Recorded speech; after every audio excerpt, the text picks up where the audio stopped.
Merci Seigneur pour ta parole qui est la vérité. Merci de nous encourager à mettre notre confiance dans celui qui est le même hier, aujourd'hui et éternellement. Amen. Et ce mois de mars, nous regardons avec vous, donc, triompher sur l'adversité et sur l'intimidation satanique par la foi.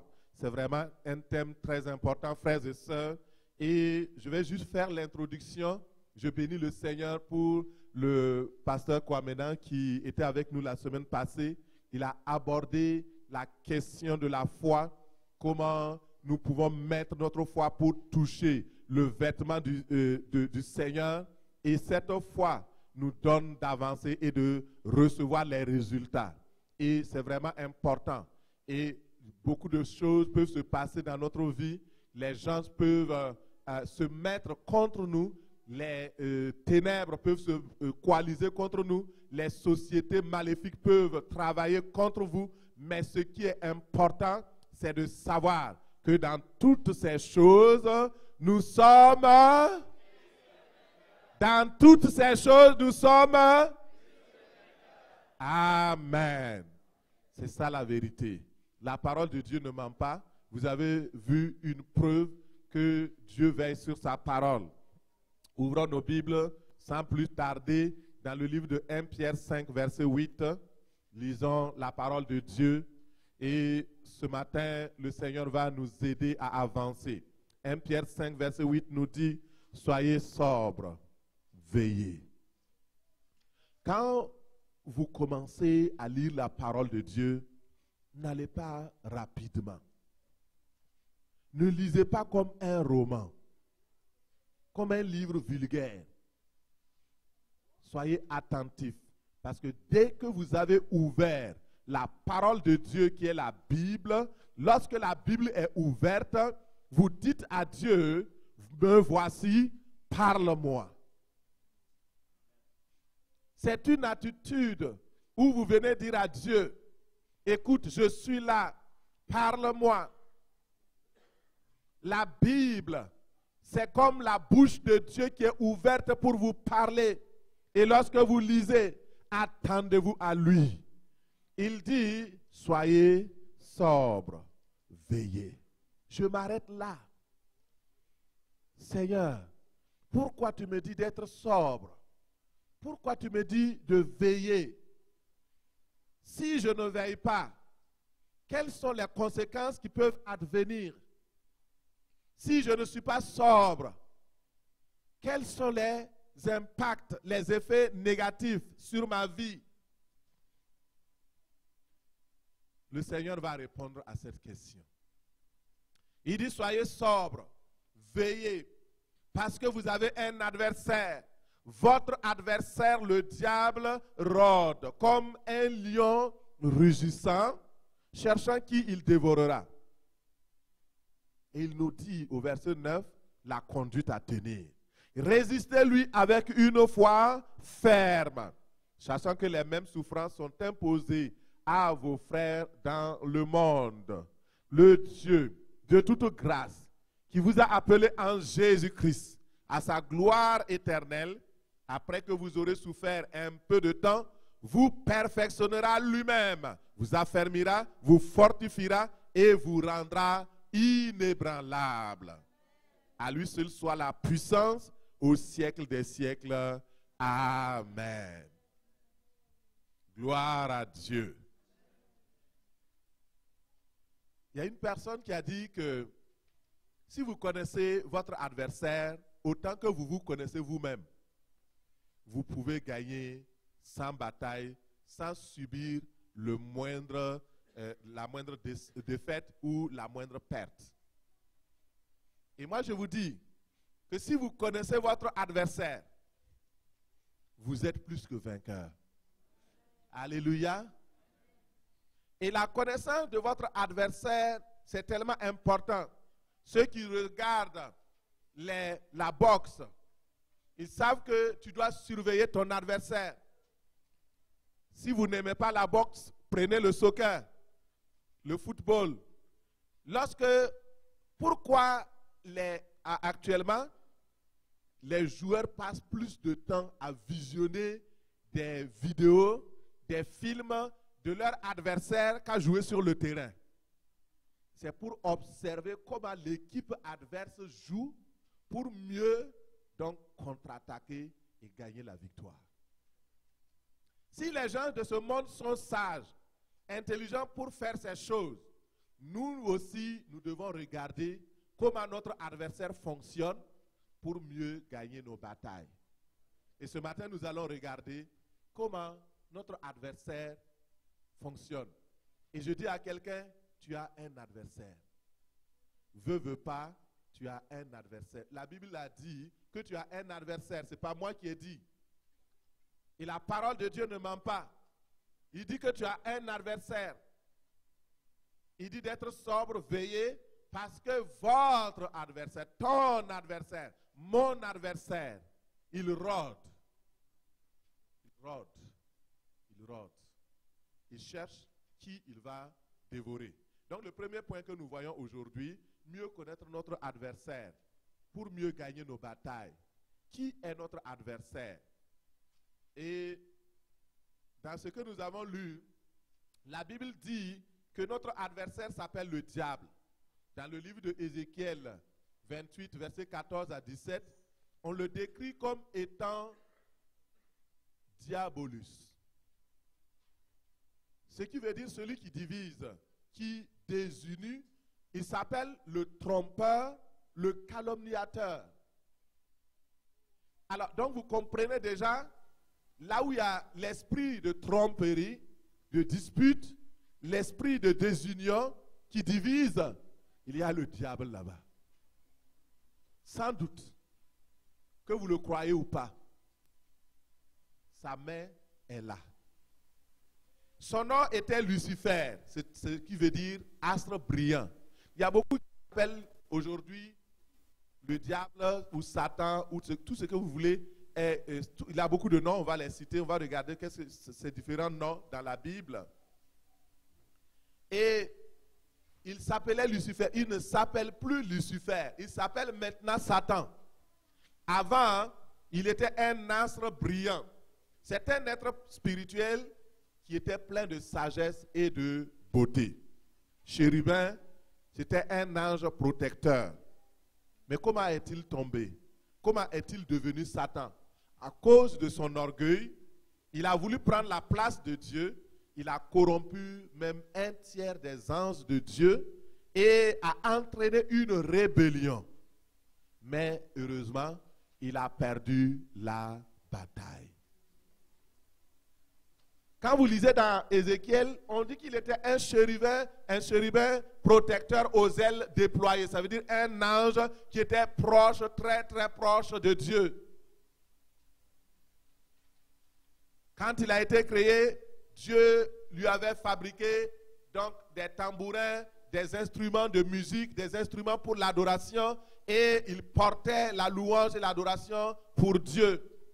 Mais à un certain moment donné, sa proximité avec Dieu, il a commencé à se poser des questions. Pourquoi je ne ferai pas un coup d'État pour prendre la place de Dieu? Et il a commencé à faire des affaires. Il a commencé à séduire les autres anges. Il a commencé à tromper, comme son nom le dit. C'est un trompeur. C'est un menteur. Et à cause de cela, il a perverti ses voies. Par la violence de son commerce, il a corrompu une partie des anges. Et finalement, il s'est rebellé contre Dieu. Je vais dire quelque chose qui est très important. Satan n'est pas l'égal de Dieu. Oubliez ça. Il n'y a pas d'égalité. C'est une création, c'est Dieu qui l'a créé, comme les autres anges. Maintenant, la Bible dit que Dieu ne se répand pas de ses dons et de ses appels. Donc quand il a chuté, il a gardé une forme de beauté, il a gardé une forme de puissance, il a gardé tous ses dons. C'est pourquoi aujourd'hui, il séduit le monde avec beaucoup de mensonges. C'est ça la réalité. Alors, dans la bataille contre Satan, Dieu ne s'est même pas levé de son trône. Il a juste regardé. C'est un autre ange avec d'autres anges qui l'ont combattu et il a été vaincu au nom de Jésus. Alors, frères et sœurs, et dans les églises, il y a beaucoup qui exagèrent sur le diable. Il y a beaucoup qui exagèrent sur les démons. Quand il y a une pierre qui est tombée ici, ah, démon, au nom de Jésus. Quand un chat noir passe, au nom de Jésus. Quand il y a quelque chose qui bouge, au nom de Jésus. On a peur des démons, on a peur du diable. Non, il faut avoir une juste connaissance de lui, savoir qui il est et résister. C'est très important, c'est pourquoi nous n'hésitons pas à enseigner ce que la Bible dit de cet être qui est vraiment devenu maléfique à cause de sa méchanceté et de sa jalousie. Il a voulu prendre la place de Dieu, mais il a été précipité, il est vaincu au nom de Jésus. Apocalypse 12, verset 9 dit, « Il fut précipité, le grand dragon, le serpent ancien, appelé le diable et Satan. » Donc, vous voyez, tout ce qui le concerne, il y a plusieurs noms qui le désignent. Grand dragon, serpent ancien, c'est le même serpent qui a séduit Adam et Ève. Il s'appelle diable, il s'appelle Satan, celui qui séduit toute la terre. Il fut précipité sur la terre et les anges furent précipités avec lui. Les anges de Satan furent précipités avec lui. Et depuis, son nom a été changé. Et Satan signifie littéralement adversaire. Vous comprenez pourquoi le thème porte triompher sur l'adversité. Adversaire, adversité.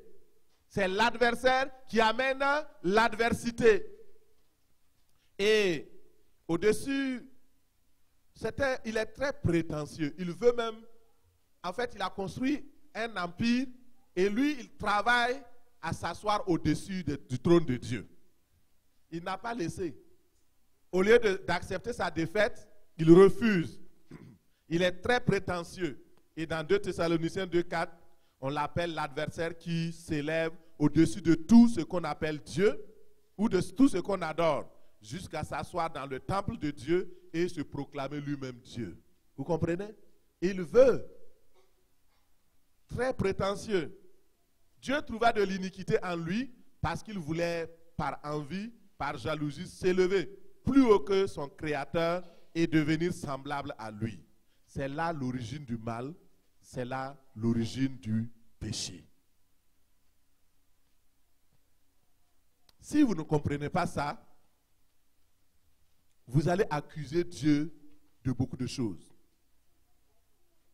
Dieu n'est pas l'origine du mal. Dieu n'est pas à l'origine de ta maladie. Dieu n'est pas à l'origine de ta dépression. Dieu n'est pas à l'origine des problèmes financiers, des problèmes dans tes études, dans ton emploi. Dieu n'est pas l'origine. Ce n'est pas lui qui est l'auteur. L'auteur s'appelle le diable, le menteur. C'est lui qui en est l'auteur. Dieu n'est pas l'auteur des divisions dans les églises. Dieu n'est pas l'auteur de la pagaille dans le monde. Dieu n'est pas l'auteur du coronavirus. Est-ce que vous comprenez? Dieu n'est pas l'auteur des difficultés économiques qui sont en train de se poser, comme la prophétie que nous avons dite le 1er janvier. Vous le savez très bien. Dieu n'est pas l'auteur. Et préparez-vous. Il y a une grande adversité qui se lève sur toute la terre. Ce que nous sommes en train de voir, c'est juste des petits bribes. Mais celui qui va connaître son adversaire, celui qui va se lever par la foi, celui qui va rester déterminé en se confiant dans la parole inébranlable, la parole incorruptible, la parole qui ne change pas, la parole qui est la même hier, aujourd'hui et pour toujours. Cette parole qui a vaincu le diable et qui l'a mis sous nos pieds. Si vous demeurez ferme dans la parole, rien ne vous arrivera. Alléluia. Le Seigneur est fidèle.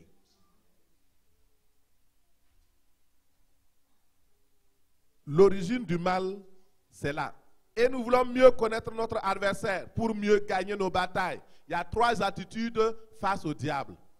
Les 3 attitudes là, premièrement, vous pouvez dire, ah, je ne veux pas entendre parler de lui, je l'ignore. Vous êtes un bon biscuit pour lui. Un bon gâteau. Le diable aime ceux qui l'ignorent. Ce n'est pas parce que vous l'ignorez qu'il n'existe pas.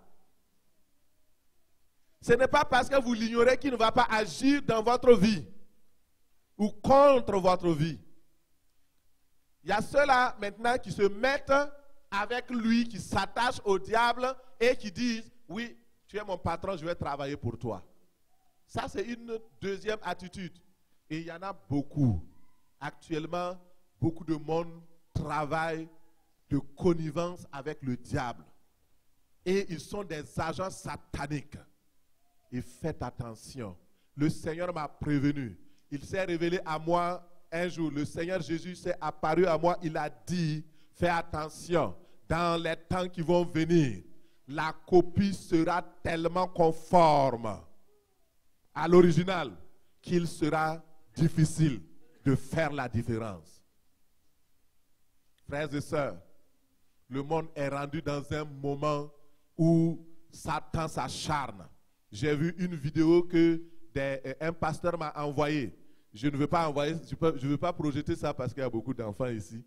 Et dans la vidéo, ça se passe au Nigeria. C'est un camionneur qui passait et il y a un oiseau donc il a fracassé un oiseau qui était en train de voler. Et c'était au bord d'une poubelle et l'oiseau est tombé dans la poubelle et s'est transformé en une jolie dame. Une belle femme, j'ai regardé là, ils ont filmé actuellement avec les vidéos là, c'est tellement toute nue. Et comme ça a fracassé, son bras s'est fracassé, ça s'est brisé complètement et ils ont filmé ça. Qui était dans cet oiseau? Une belle femme. Ça devient évident. Tout ce que les gens niaient avant, parce que tout était caché, rien ne peut rester caché. Et au moment où les choses de Dieu se révèlent de plus en plus, les affaires de Satan aussi seront exposées et détruites au nom de Jésus. Parce que tout ce qui est révélé est déjà vaincu. C'est pourquoi, frères et sœurs bien-aimés en Jésus-Christ, ce matin, nous allons simplement regarder. Vous pouvez vous attacher à lui et devenir son serviteur. Il y a des gens qui, au travers des sectes sataniques, au travers des religions, servent le diable, littéralement. Il y a un culte satanique qui se lève dans le monde et les gens ne se cachent plus. J'ai parlé à un frère hier qui m'a dit que lui, il est chauffeur Uber. Et il a dit qu'il a pris une femme qui s'était maquillée, elle s'était masquée. C'était le jour de l'Halloween. Et là, il dit, mais madame, vous êtes toute masquée comme ça. Elle dit, oui, je suis masquée en sorcière. Et elle rentre dans la voiture, elle dit, mais les autres se masquent en sorcière, mais ils ne sont pas de vraies sorcières. Mais moi, je suis une vraie sorcière. Et on a eu une réunion à minuit dans notre couvent satanique.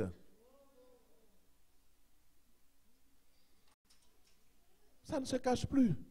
Et elle dit, nous avons un sacrifice à faire. Et ils font des clients, ils cherchent des affaires. Dernièrement, il y a eu la conférence des sorcières de l'Estrie. Je ne sais pas c'est où c'est passé, c'est à Sherbrooke, je crois. L'ésotourisme.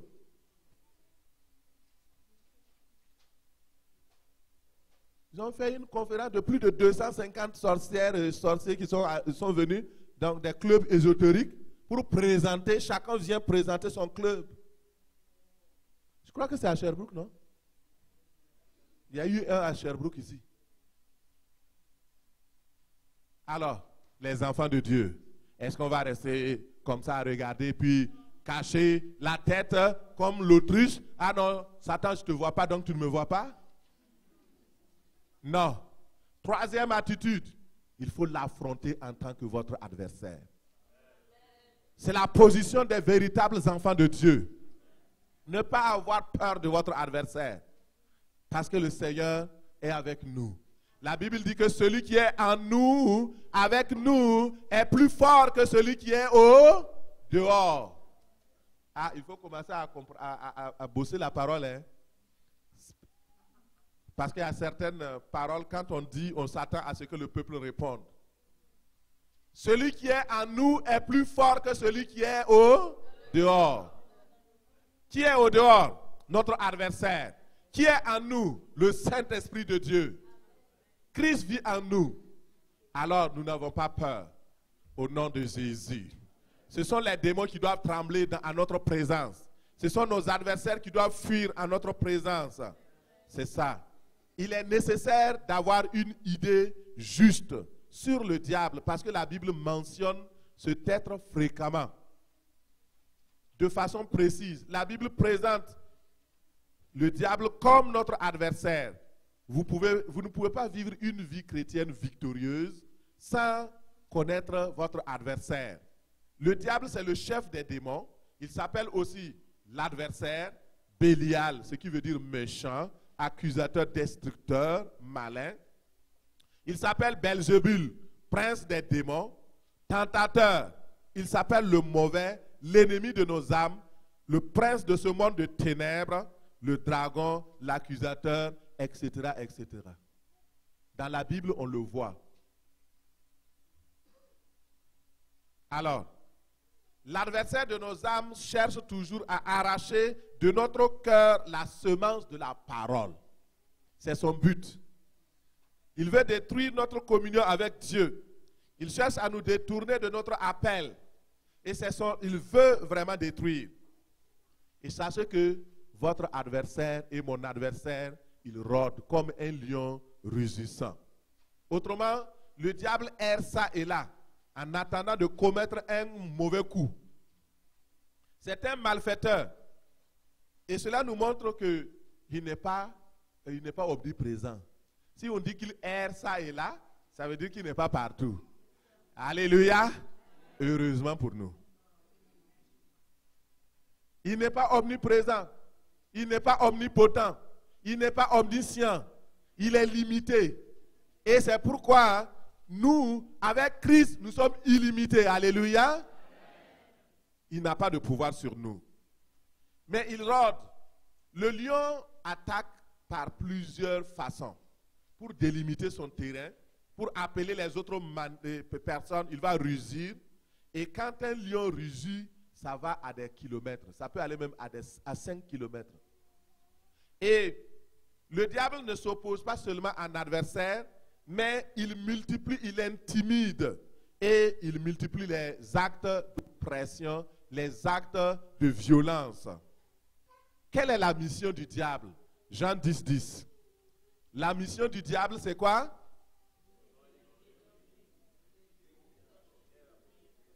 Il y a 3 missions: dérober, égorger et détruire. Il s'appelle le voleur. Et ça, c'est le Seigneur Jésus-Christ lui-même qui le dit. Il dit la mission du diable, c'est de dérober, égorger, détruire. Quelle sale mission.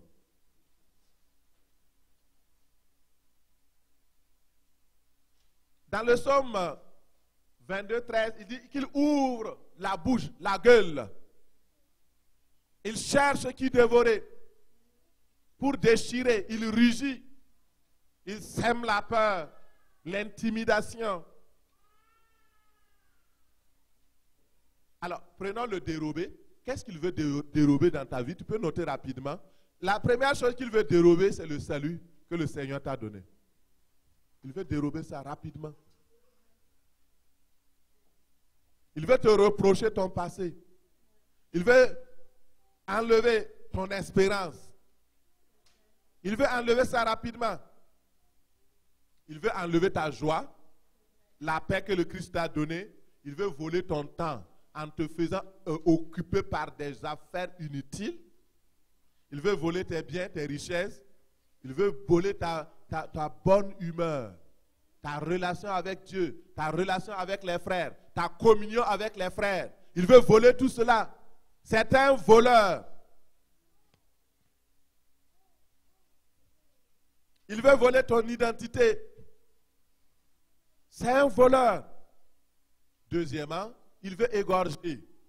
Il veut te tuer, ton corps même, il veut tuer ça.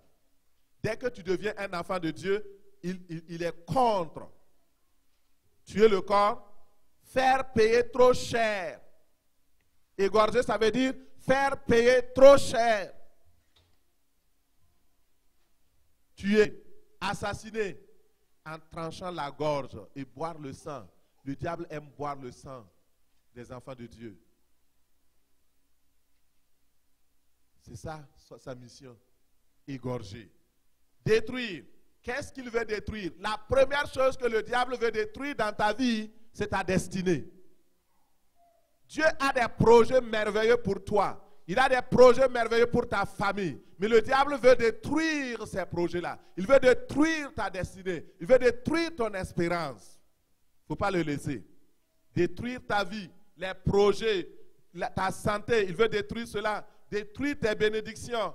Anéantir ton espérance. Ruiner ta santé physique ou morale. Te faire du mal. Nuire à ton équilibre psychologique. Il veut te déstabiliser. Que tu deviennes comme zombie.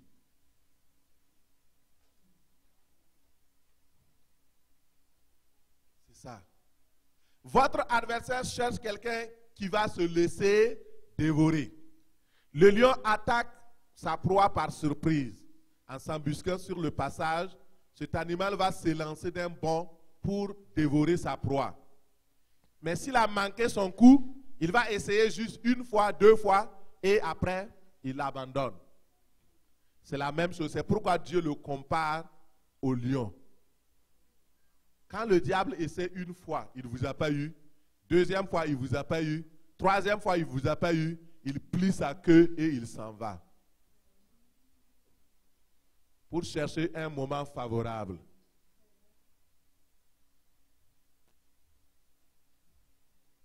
Alors, donc, il faut savoir que quand les gens disent « le diable est sur moi tout le temps », ce n'est pas vrai.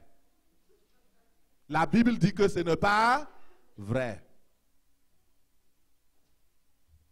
C'est comme un lion rugissant. Il attaque une fois. Si tu lui résistes, il va s'en aller.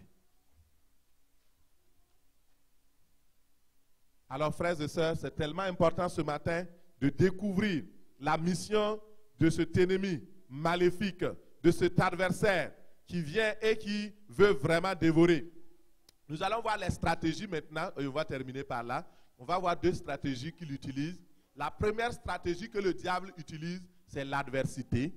La deuxième stratégie que le diable utilise, c'est l'intimidation.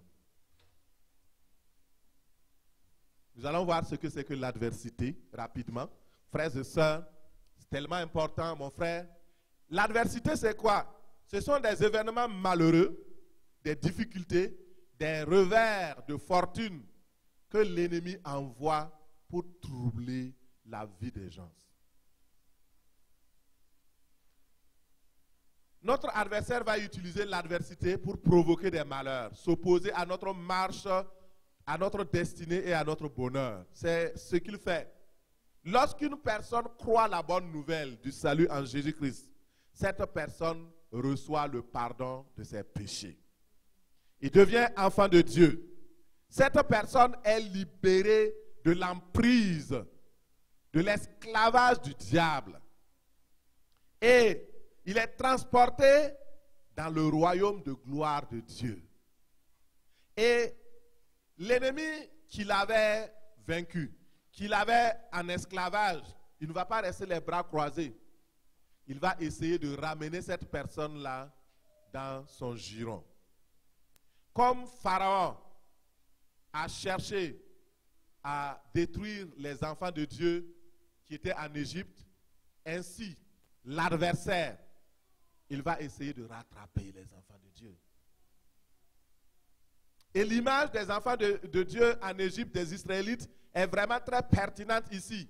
Regardez les enfants d'Israël, ils étaient en esclavage en Égypte, ils souffraient, ils criaient à Dieu. Et un jour, Dieu a envoyé un libérateur, Moïse, pour pouvoir les libérer. Mais Pharaon n'a pas laissé les enfants d'Israël partir simplement. C'est pourquoi le salut de beaucoup d'entre vous, ça n'a pas été facile, n'est-ce pas? Ça n'a pas été facile. Il y a des gens qui ont prié pour vous. Il y a des gens qui vous ont prêché la parole plusieurs fois, jusqu'à ce que vous acceptiez la parole de Dieu, jusqu'à ce que vous croyez au Seigneur Jésus-Christ, jusqu'à ce que vous soyez sauvés. Et dès que vous avez été sauvés, vous avez quitté la main du diable. Vous êtes maintenant dans la main de Dieu. Alléluia.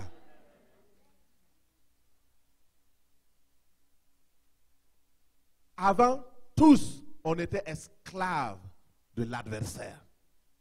Et quand nous avons quitté son camp, il est fâché et il essaye de nous ramener. C'est pourquoi il provoque l'adversité, l'opposition. Est-ce que vous comprenez un peu ce qui se passe? Alléluia. C'est ça. Il n'est pas content. Et quand Pharaon a finalement laissé les enfants d'Israël partir, quand ils sont partis, ils étaient contents. Enfin libres. Enfin libres. Mais ils avaient oublié quelque chose. C'est qu'ils avaient un adversaire qui ne lâche pas. La Bible dit qu'il est comme un lion. Il n'est pas un lion. Il y a un seul lion. Alléluia. Le lion de la tribu de Juda. Mais comme lui, il veut aussi imiter. C'est un imitateur. Il veut imiter le vrai lion. Alors, Pharaon s'est levé avec ses cavaliers, ses soldats, pour dire comment nous allons laisser ces gens-là partir. Ce n'est pas possible. Ils les ont poursuivis. Et là, les enfants d'Israël ont commencé à comprendre qu'ils ont un véritable adversaire. Ce matin, tu dois réaliser que cet adversaire-là, il ne lâchera pas tant que tu ne vas pas lui donner un bon coup. Tant que tu ne mettras pas ta foi entièrement dans le Dieu de ton salut. Et c'est ainsi qu'il les a poursuivis. Il voulait les tuer. Mais le Seigneur a frayé le chemin, le passage dans la mer Rouge. Et les enfants d'Israël sont passés. Et les démons, les puissances de ténèbres, la puissance de l'Égypte, les dieux de l'Égypte, le pharaon et toute son armée, ils ont été engloutis dans la mer Rouge. Pourquoi? Parce que Dieu s'est levé pour son peuple. Et je prie que le Seigneur, le Dieu de la foi, se lève pour toi ce matin au nom de Jésus. Il s'est levé pour toi au nom de Jésus. Il ne t'abandonnera pas. Il est fidèle. Il ne laissera pas le malin te tourmenter pour toujours. Non. Il est fidèle. Chaque enfant de Dieu est une proie potentielle pour le diable. Mais comme le lion rugissant, il n'a pas le pouvoir de dévorer tout le monde, vous le savez très bien. Qui il va dévorer? Seulement ceux qui sont faibles, inexpérimentés, qui manquent de vigilance, qui sont distraits, qui ne sont pas modérés, qui ne sont pas sobres, qui ne veillent pas. C'est ceux-là qu'il peut dévorer. Si tu veilles, si tu mets ta foi dans le Seigneur, si tu te fortifies dans la foi au Seigneur, il n'a aucun pouvoir sur toi. Alléluia. Tu vas rester ferme et inébranlable. On parle de coefficient d'adversivité pour montrer je parle de coefficient d'adversité plutôt. C'est quoi ce coefficient-là? En fait, chaque être humain est doté d'un pouvoir, d'une capacité de résister aux difficultés, aux tentations. Devant une situation, tout le monde ne réagit pas de la même manière. Pourquoi? Parce qu'il y a un coefficient d'adversité qui est là, qui nous permet de résister. Et quand vous devenez un enfant de Dieu, ce coefficient d'adversité vous a été donné et multiplié. C'est la foi qui triomphe du monde. Et ce coefficient d'adversité vous permet de résister au diable et alors il fuira loin de vous. Alors frères et sœurs, Dieu nous a donné ce pouvoir-là de résister. Le coefficient d'adversité, c'est la capacité de résister à la tentation, aux difficultés que nous traversons, une période difficile de la vie sans perdre la tête, de rester ferme. Le coefficient d'adversité détermine qui abandonnera à cause des difficultés, qui va abandonner sa famille, ses projets, Dieu, et optera par exemple pour le suicide. Ça, c'est le coefficient d'adversité qui va nous donner cela. Et je prie que votre coefficient d'adversité augmente jour après jour au nom de Jésus. Votre capacité de résister au diable s'augmente jour après jour au nom de Jésus. Parce que ce coefficient-là, c'est ce qui vous donne la victoire sur l'ennemi. Si vous avez ce coefficient à un degré élevé, alors vous allez vaincre toujours au nom de Jésus. Il y avait un homme qui s'appelle Abimelech dans le livre de Ruth, Ruth 1:1. On dit du temps des juges. Il y a eu une grande famille dans le pays. Un homme de Bethléem, de Juda, parti avec sa femme et ses 2 enfants pour faire un séjour dans le pays de Moab. Le nom de cet homme était Elimelech. Celui de sa femme Naomi et ses 2 fils s'appelaient Machlon et Kilson. Ils étaient Éphratiens de Bethléem de Juda. Arrivés du pays de Moab, ils y fixèrent leur demeure. On parle de cet homme, Elimelech plutôt, qui, dans les jours d'adversité, il y avait une famine. C'est un jour d'adversité. C'est un temps d'adversité. Et au lieu de se confier à Dieu, la réaction qu'il a eue dans le temps d'adversité, c'était de fuir. Est-ce que c'est ton cas? Quand il y a les adversités, tu prends la peine de fuir. Et quand il est parti dans le pays de Moab, or, dans le pays de Moab, c'était déjà maudit. Vous connaissez l'histoire de Moab. Et lorsqu'il est parti là-bas, il croyait avoir fui l'adversité. Il est rentré dans le trou de l'adversité, dans la forteresse de l'adversité. Lui-même est mort, ses 2 fils sont morts et il restait sa femme Naomi et les 2 femmes donc, qui étaient là. Il a tout perdu. Le malheur a frappé. Ça, c'est l'adversité. Devant l'adversité, qu'est-ce que tu fais?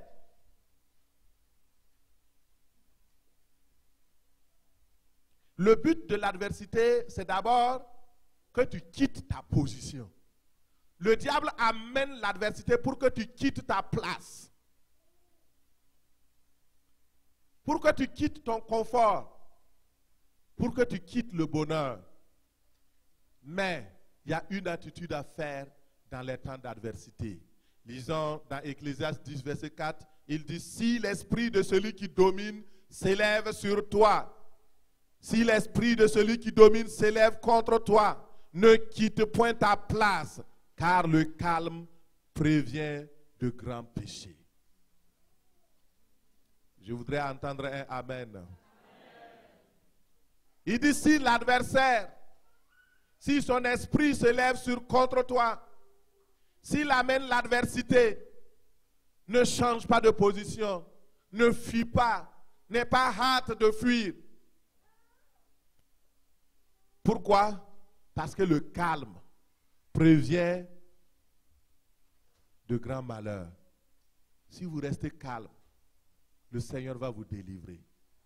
Alléluia. Que le Seigneur bénisse sa parole au nom de Jésus.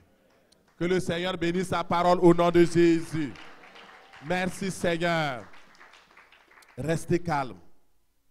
Le deuxième but de l'adversité, c'est de vous amener à franchir les lignes rouges, les lignes interdites, dont nous avons vu dans les filtres de la sagesse. Les lignes rouges. Il veut que vous franchissiez les lignes rouges. Le troisième but, c'est d'attirer la malédiction sur ceux qui abandonnent leur position et leur place. La foi nous garde fixés sur Jésus. La foi nous garde fixés sur celui qui est le rémunérateur de tous ceux qui le recherchent. Nous avons vu Elimelech. Il a quitté sa position. Mais Isaac, dans Genèse 22, lui n'a pas quitté, 26, 22, il n'a pas quitté sa position. La Bible dit dans le chapitre 26 de Genèse qu'il y a eu une grande famine. La même famine est venue au temps de Elimelech. Mais Isaac n'a pas quitté sa position.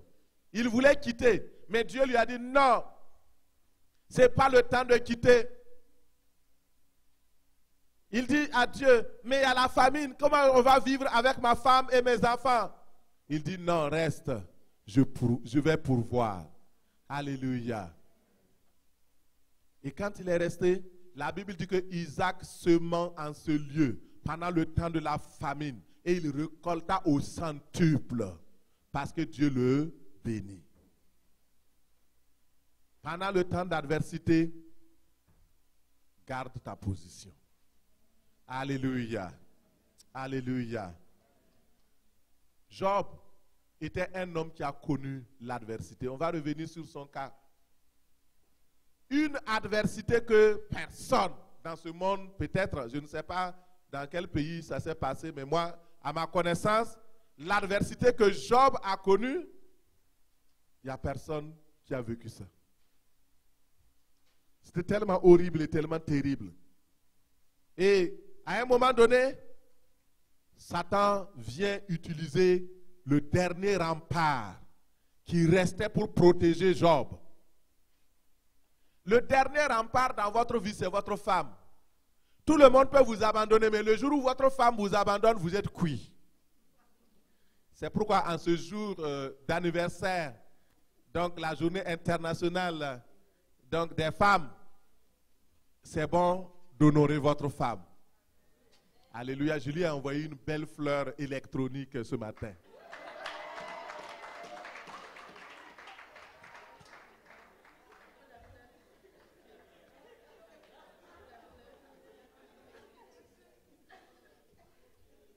Vous ne pouvez pas dire aujourd'hui que vous n'avez pas de fleurs à donner à votre femme. Il y a des fleurs électroniques.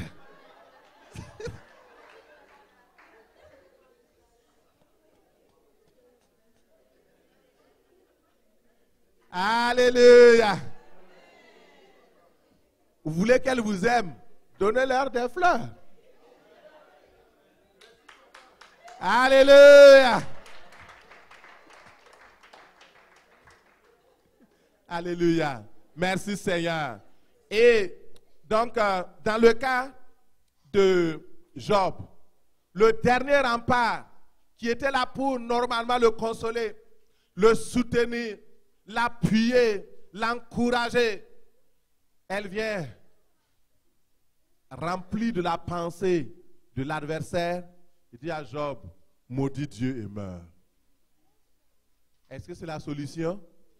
Ce n'est pas la bonne attitude. C'est pourquoi après cette parole, on ne l'entend plus parler d'elle. Elle a été effacée de la scène.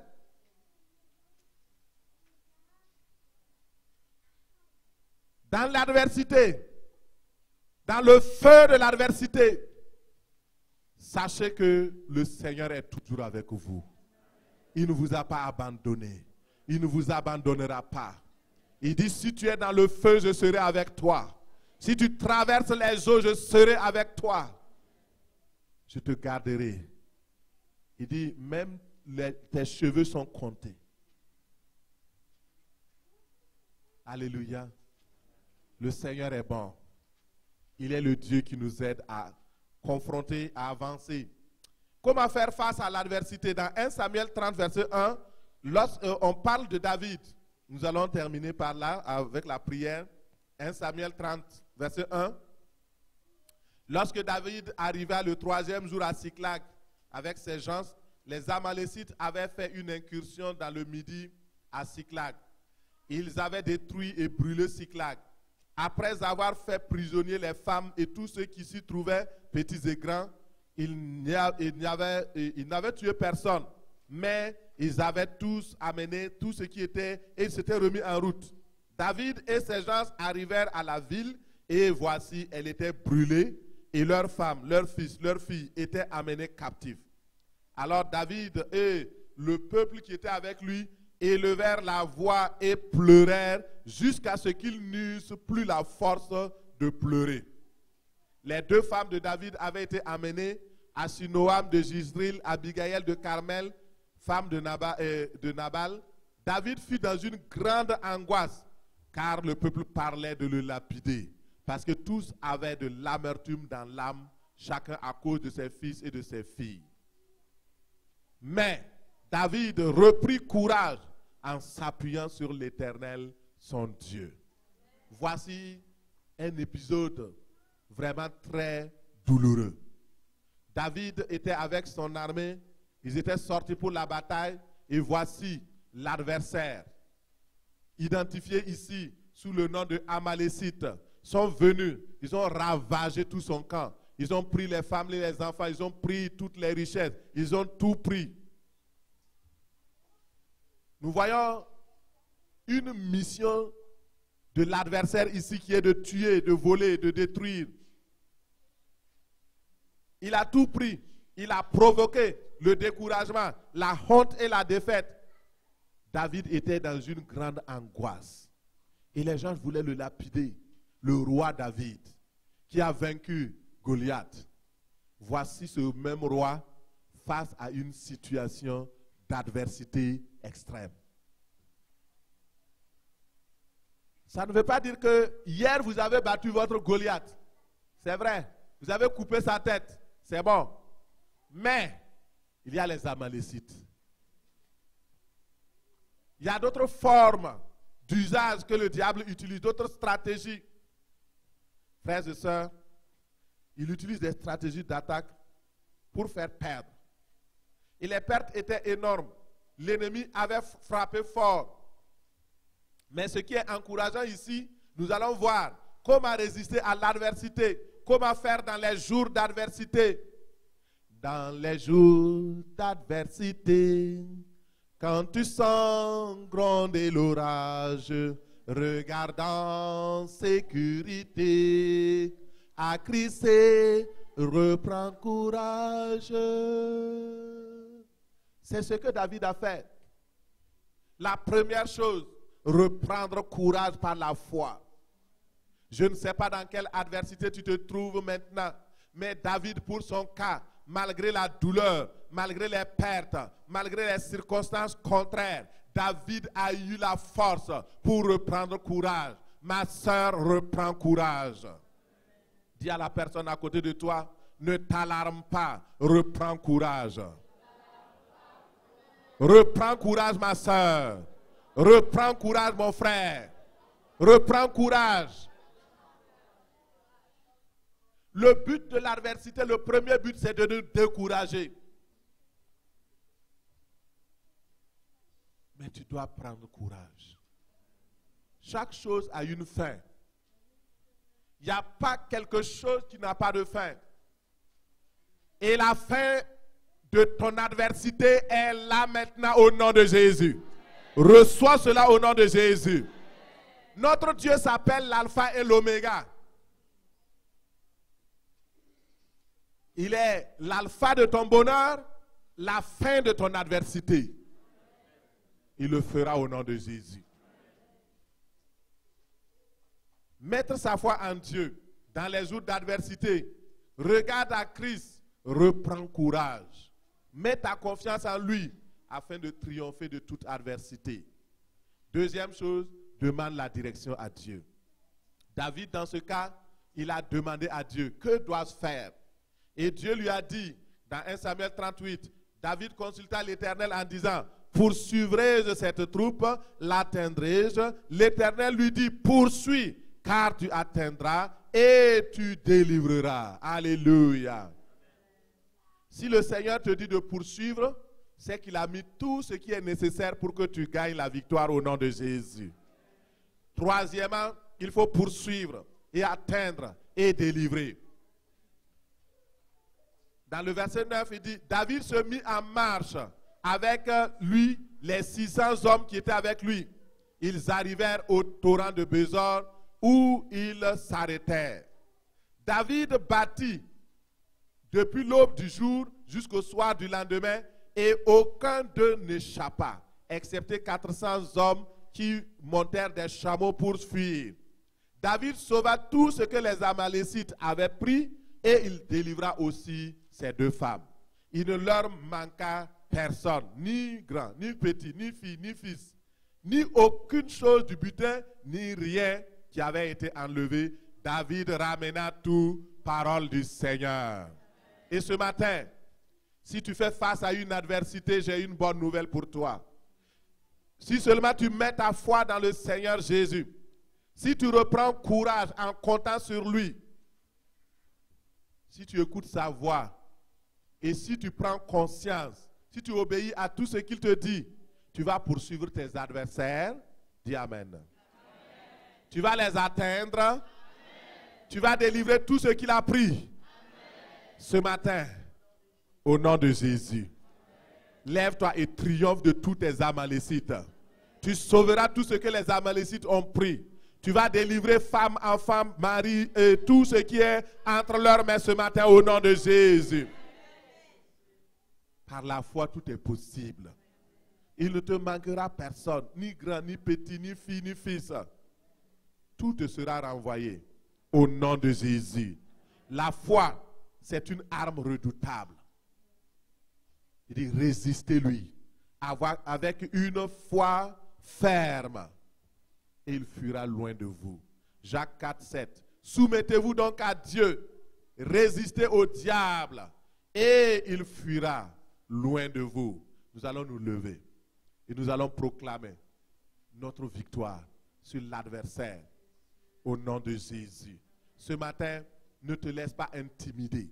Ce matin, ne laisse pas l'adversaire dominer sur toi. Actuellement, nous sommes dans une période de transition. Et l'adversité va aller de plus en plus. Au niveau financier, le diable a préparé des attaques. Au niveau de la santé mondiale, vous voyez que ça ne va pas. Et dans ta vie personnelle, je ne sais pas ce que tu vis, les difficultés, les luttes que tu vis. Mais ce mois a été proclamé le mois de triomphe contre l'adversité, contre l'intimidation satanique. Ce que le Seigneur te demande simplement, c'est de mettre ta foi en lui. Et il agira. Il essuiera tes larmes. Il essuiera tes larmes. Dis Amen, il essuiera tes larmes. Il essuiera tes larmes. Il essuiera tes larmes. Au nom de Jésus. Le grand roi David, il a pleuré jusqu'à ce qu'il n'ait plus de force de pleurer. Et ce matin, peut-être tu as aussi pleuré. Et tu n'as même plus la force de pleurer. Mais le Seigneur te dit, je fais cesser tes larmes aujourd'hui au nom de Jésus. Je te dis, si tu crois, tu verras la gloire de Dieu. Alléluia.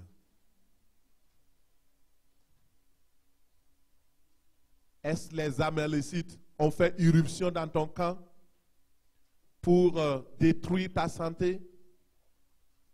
les mauvaises nouvelles que le médecin a dit t'ont-ils troublé? Le doute commence à envahir ton cœur par rapport à ta situation d'immigration. Qu'est-ce que l'ennemi est en train de mettre en place pour te troubler? Est-ce dans ta famille qu'il a fait irruption? Dans tes pensées? Ce matin, Jésus est là. Tout est possible. Crois seulement. Crois seulement. Dans les jours d'adversité, quand tu sens gronder l'orage, regarde à Jésus. Il est fidèle pour te protéger. Il est fidèle pour te garder. Il n'a pas changé. Nous allons reprendre cela dans les jours d'adversité. Dans les jours d'adversité, quand tu sens gronder l'orage, regarde en sécurité, à Christ et reprends courage. À la foi, nous marcherons par la foi. Oui, par la foi. Nous triomphons par la foi. Mon Rédempteur me rendra plus que vainqueur. Celui qui met en Jésus une ferme confiance. Celui qui met en Jésus une ferme confiance, jamais ne chancelle plus, complète sa délivrance. Par la foi, nous marcherons par la foi. Nous triomphons par la foi. Mon Rédempteur me rendra plus que vainqueur. Si tu es plus que vainqueur, acclame le Seigneur. Alléluia.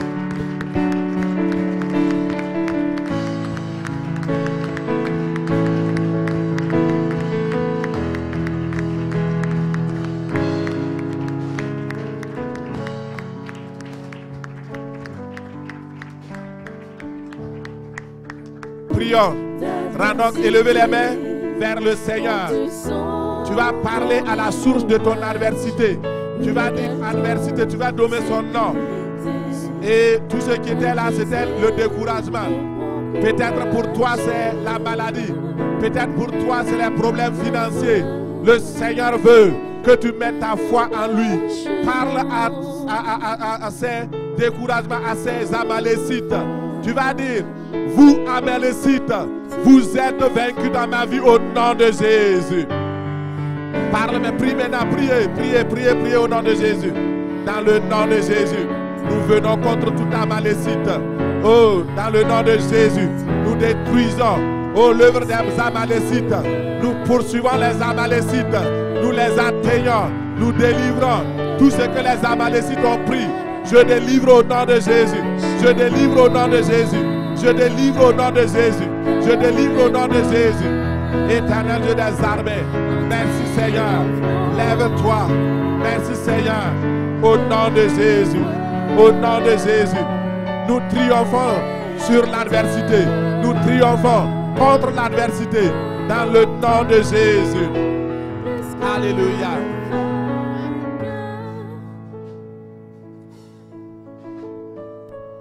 Tu vas proclamer, Je vais dans le camp des Amalécites. J'atteindrai le camp. Je ramasserai tout ce qui m'appartient. Je reviendrai, je délivrerai tout ce qui est captif dans le camp de l'ennemi. Prie au nom de Jésus. Dans le nom de Jésus. Je vais dans le camp Amalécite. Je vais dans le camp Amalécite. Je délivre le butin. Je pille le camp des Amalécites. Je pille le camp des Amalécites. Je pille le camp des Amalécites. Je pille le camp des Amalécites. Je pille le camp des Amalécites. Je prends tout ce qui me revient. Tout ce que les Amalécites ont volé. Tout ce que les Amalécites ont volé. Je reprends cela au nom de Jésus. Dans le nom de Jésus. Dans le nom de Jésus. Merci Seigneur. Au nom de Jésus. Tu vas prier. Seigneur, protège-moi contre les adversités. Donne-moi de vaincre toute adversité. Donne-moi le courage de triompher, de demeurer ferme en Christ par la foi. Prie au nom de Jésus. Seigneur, nous prions. Nous demandons ta grâce. Oh, protège ton peuple contre toute adversité. Protège, Seigneur, oh, contre les bouleversements, contre les difficultés. Protège ton peuple contre les ravages. Protège ton peuple au nom de Jésus. Père, sois loué, sois glorifié au nom de Jésus. Merci Seigneur. Dans le nom de Jésus, nous avons prié. Père, à cause de ta parole qui a été proclamée, Seigneur, tu connais le secret. Tu connais en secret la vie de tout un chacun qui est ici ou qui écoute actuellement sur les réseaux sociaux, Internet et toutes les voies de communication. Seigneur Jésus de Nazareth, je demande une faveur pour ton peuple en ce jour. Ouvre leurs yeux sur leur adversaire. Montre-leur qui est leur adversaire. Montre-leur qu'ils ont tous les outils pour vaincre leur adversaire. Montre-leur que leur adversaire est sous leurs pieds. Montre-leur que leur adversaire a été vaincu par Jésus. Le Christ a triomphé de leur adversaire. En mourant sur la croix, il a dépouillé les dominations. Il a dépouillé les autorités. Il a dépouillé toutes les forces de ténèbres. Il a dépouillé les sorciers. Il a dépouillé les agents ésotériques. Il a dépouillé les forces de l'adversaire. Oh Seigneur, montre-leur cela, qu'ils acceptent cela, qu'ils acceptent cela au nom de Jésus et qu'ils triomphent dans le nom de Jésus, dans le nom de Jésus. Merci Seigneur, merci au Seigneur, à toi seul soit la gloire. Au nom de Jésus nous avons prié. Au nom de Jésus nous sommes vainqueurs. Au nom de Jésus, Satan est terrassé. Au nom de Jésus, notre adversaire est sous nos pieds. Au nom de Jésus. Au nom de Jésus. Alléluia. Merci Seigneur. Amen.